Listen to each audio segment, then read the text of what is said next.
Design a URL shortener system. Let's find out how to answer this question in a technical interview.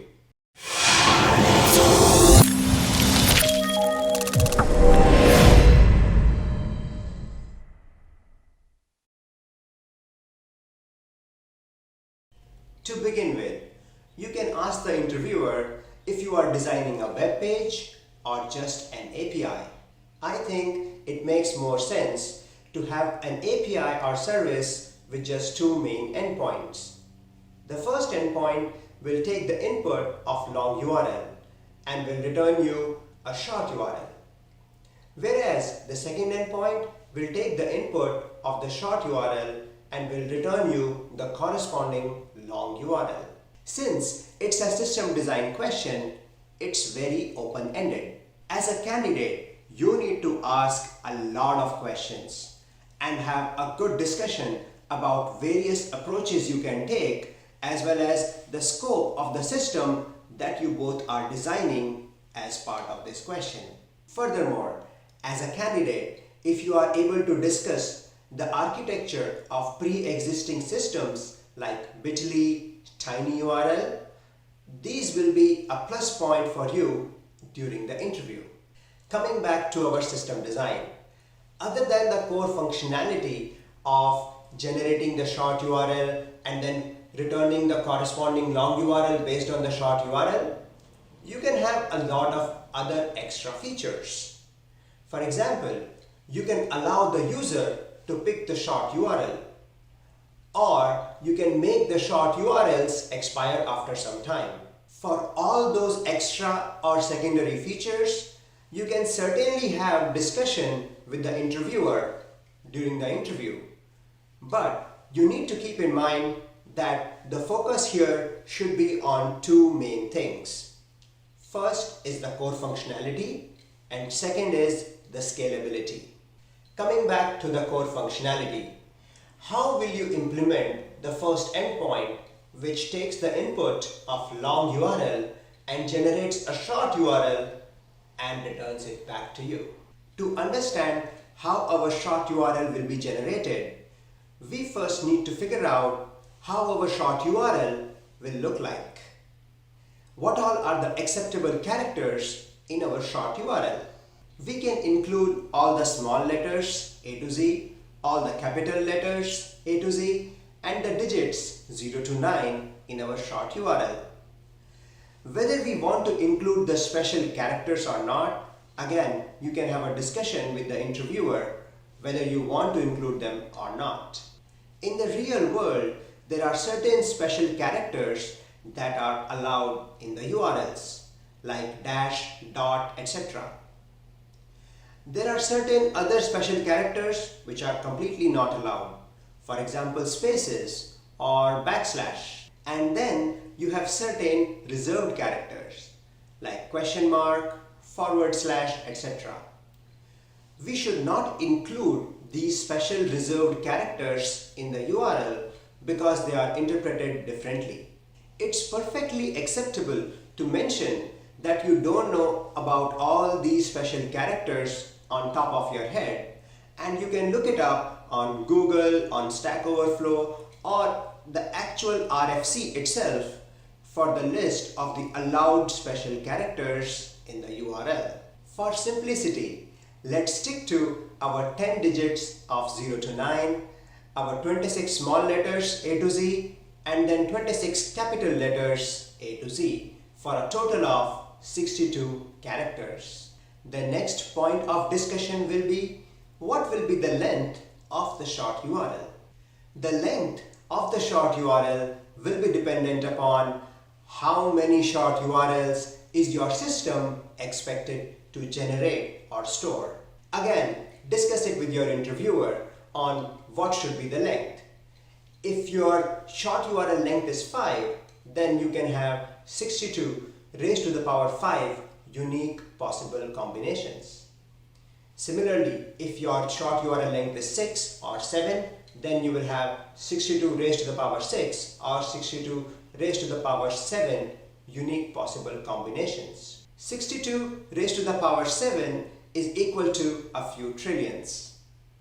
I think that's a good enough range for our URL shortener system before it exhausts the number of short URLs that it can generate.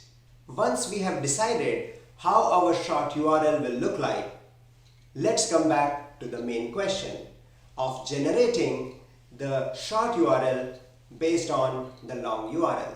The first solution that comes to mind is using a counter. Every time we receive a new request to generate a short URL based on the long URL, we increment the counter by 1. And then we take the counter's result. We can do a base 62 encoding on the counter's result and return it as the short URL.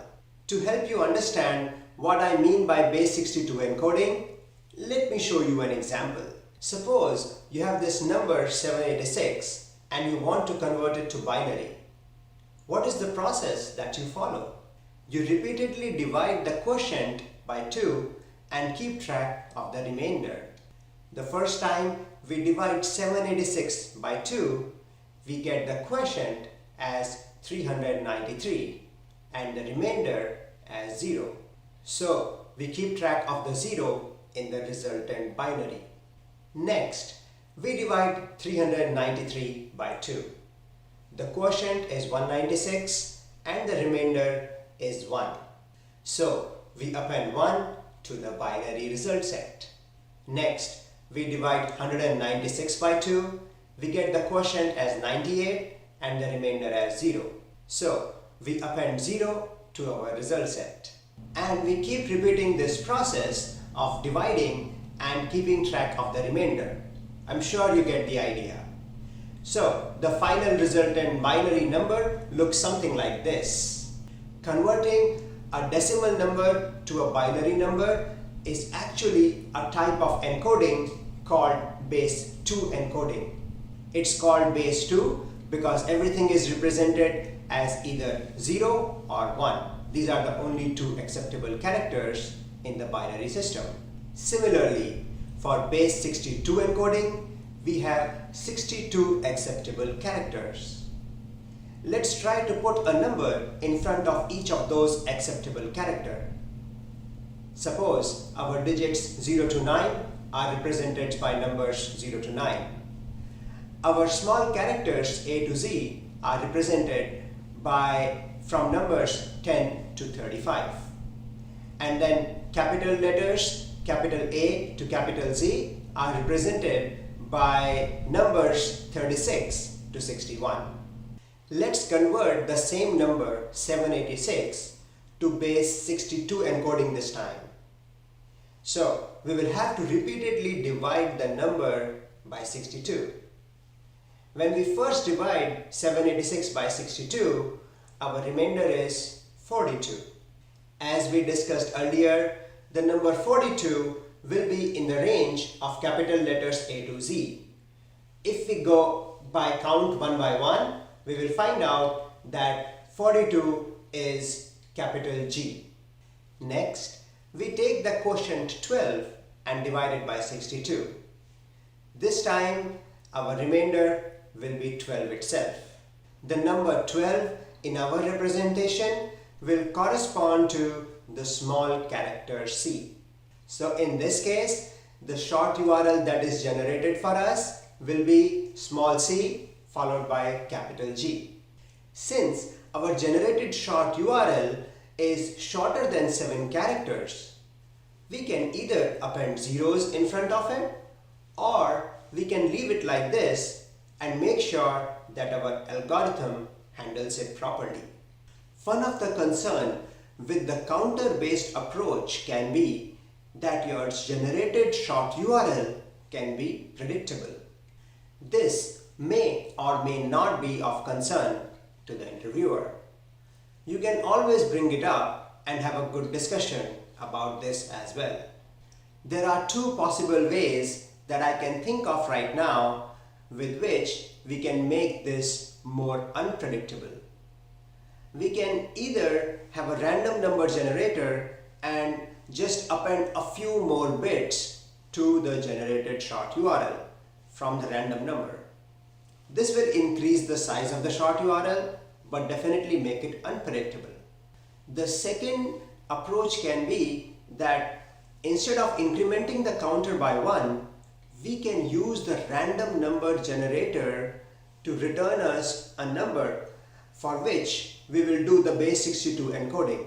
The problem with that approach can be that if the random number generator keeps us returning numbers which are previously used, we will have to keep checking every time whether that random number has been previously used or not, and if it is used, then again we will have to re-trigger the random number generator. The probability of getting the used numbers will increase a lot as we keep on using more and more numbers, which in turn can lead to delays in getting the short URL generated. So again, this might not be the best approach, but it's still worth mentioning during the interview.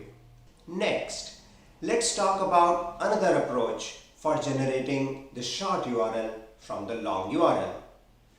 We can hash the long URL and generate short URL out of it. A hash function can take a long string as the input and return a shorter string as the output. We can then do a base 62 encoding on the shorter output and return it as the short URL. You can use, for example, MD5 hashing algorithm. MD5 hashing algorithm takes an input and returns a 128-bit hash output.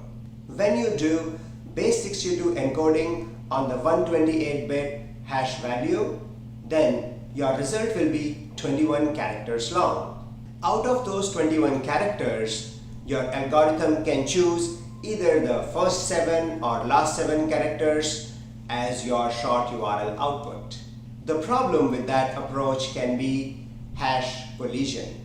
Since our short URL has to be unique, this might be tricky here. For each and every short URL that we generate, we will have to make sure that it has not been used previously. We will have to check the database if that short URL has been previously used or not. If it has been previously used, then we will have to regenerate the short URL by hashing again, or we might have to tweak our algorithm to pick some other characters. Instead of say first 7, pick last 7 or something like that. Furthermore, since you are picking only a few characters of the hash output, the probability of collision goes even higher in your case, and that might lead to delays in generating the short URL. Again, this may not be the best approach for generating the short URL, but it's still worth mentioning during the interview. Remember, it's more about discussions and ruling it out together during the interview for such system design questions. So far, our counter-based approach looks most promising, so let's stick to that. Now comes the favorite part of system design interview questions. How do you scale the system? If you are receiving thousands of requests per second, how will you handle them? In order to scale the system, you can have multiple processes or worker threads that can generate the short URL based on the long URL. The issue in this approach can be who will maintain the counter. If you have one single process who will maintain the counter, then it can be the bottleneck. And if you have multiple processes maintaining the counter, then how do you make sure that they are not stepping on each other's foot? One of the best ways to combat that problem can be you assign a separate range to each of those counters.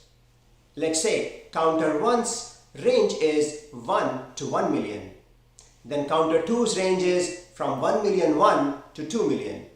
And then counter 3's range is 2,000,001 to 3 million, and so on.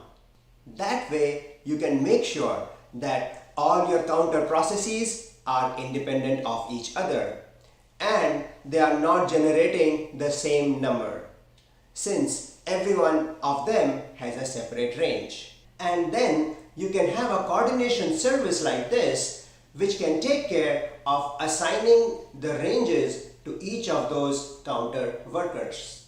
So that's how you increase the speed of generating the short URL based on the long URL. Another question can be, how will you make sure that given a short URL, you have to return the corresponding long URL as quickly as possible? If you hit the database for each and every request, then you can have two issues. First is that the response time might be longer, and second is your database might have too much of load. To avoid those problems, we can actually cache the data. We can use some kind of cache like Redis cache or Memcache. So when a request comes in, we first check that if the short URL exists in the cache or not.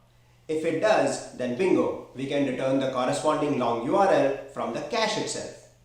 If it does not exist in the cache, then we hit the database and we populate the cache, and then we respond back with the long URL. By populating the cache every time, we are making sure that next time if the same short URL request comes in, we are able to respond much more quickly. Imagine one of your short URL is a big hit someday. Then instead of loading the database with each and every request, you are able to cater to all of them through your cache. If your cache is full, then you can remove one of the existing entries from the cache. For example, you can use the one which has been least recently used. There are multiple ways that you can handle these cache eviction strategies, but least recently used is one of the most common ones. Another question for our system design can be, what kind of database will you use? Broadly, we have two main options: SQL database or a NoSQL database. SQL databases are usually good when you have complex data with lots of joins and relationships. In our case, we are just storing a single entity, which is the relationship between a long URL and a short URL. So our data is not that complex. However, these SQL databases also provide us with asset properties. If you don't know about asset, I will highly recommend you to read about that. ACID stands for atomicity, consistency, isolation, and durability. For example, if we have constraints on the database level, like the short URL has to be unique, then we can be sure that the data will remain consistent no matter how many worker threads are accessing or writing or reading into the database at the same time. If you use a NoSQL database, then it can be simpler and may have better performance. But do mention that you will have eventual consistency in this case. Since our data is not that complex, and plus horizontal scaling works much better and easier with NoSQL databases, a NoSQL database might be our choice here. But again, it's more about having a good discussion with the interviewer on the databases. Next question from the interviewer can be, how would you scale the database component? The answer to that is by sharding or partitioning your database. You can divide the data and store them in separate shard or partition. For example, you can do a range-based partitioning. So for example, you can say that all the short URLs that are starting from 0 to 9 are stored in shard 1. All the short URLs which are starting from say small k to small t are stored in shard 3, and so on. That way, as soon as you receive a request for a short URL to be converted into a long URL, you can know which shard you can hit to get that data. Another approach for partitioning the data can be a hash-based partitioning. In this approach, you can hash the short URL and the hash value will decide which partition the data will be stored in. Alright, so after all these discussions, if you still have time during the interview, you can discuss the extraneous features that you can build on top of the system that you have already built so far. The extraneous features might include, for example, you can allow the users to choose the short URL. How will that affect your system design? Or you allow the users to choose only a part of the short URL. Then again, how will that affect your system design? Another feature can be if you want to expire those links after some time, or do you want to probably keep them forever? Another feature can be, do you want to add some kind of analytics functionalities on top of your short URLs? These analytics functionalities might be useful to the people or companies who generate these short URLs, and they want to see how their short URLs are performing. Most URL shortener companies generate revenue by providing these analytics functionalities. Lastly, I will highly recommend you to go through the real-world architecture for one of these system design companies like Bitly or tinyURL. That will give you lots of good ideas on how these companies solve these common problems of scalability, cost, security, and while keeping their system fast and easy to maintain. All these requirements are sometimes hard and may contradict each other and may need a good balance or trade-offs. The more you read about them, the better discussions you can have with the interviewer. I hope you like the explanation of this interview question. I will be adding more such interview questions to my YouTube channel, so do not forget to subscribe. Until next time, happy coding!